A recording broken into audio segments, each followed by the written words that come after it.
હવે સેકન્ડ નંબરનું છે 156. હવે અહીંયા છેલ્લો અક્ષર છે બેકી સંખ્યા છે, બરાબર? 2 4 6 8 10 12 જે બેના ઘડિયામાં આવે ને બેકી સંખ્યા કહેવાય. તો એને પણ આપણે 2 વડે ભાગી શકીશું. તો 156 ને આપણે 2 વડે ભાગીએ તો શું આવે? તો 2 × 7 = 14, બરાબર?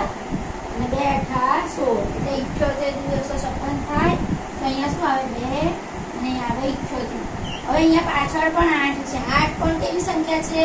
બેકી સંખ્યા છે. તો એને પણ આપણે 2 વડે ભાગી શકીશું. તો 8 ને પણ 78 ને પણ 2 વડે ભાગીએ તો શું થાય?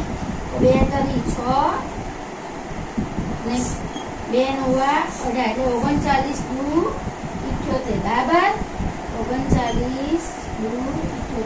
હવે અહીંયા આવ્યો 9. 9 કેવી સંખ્યા છે? એકી સંખ્યા છે.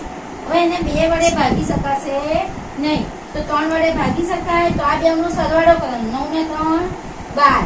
તો 3 ના ઘડિયામાં 12 આવે.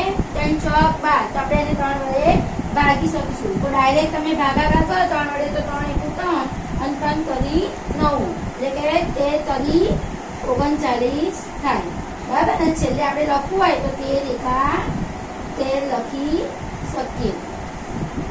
હવે આને આપણે અવિભાજ્ય અવયવ સ્વરૂપે લખવું હોય તો 156 બરાબર અહીંયા 2 વખત છે.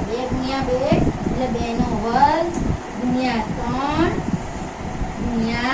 13 આ રીતે લખી શકીએ.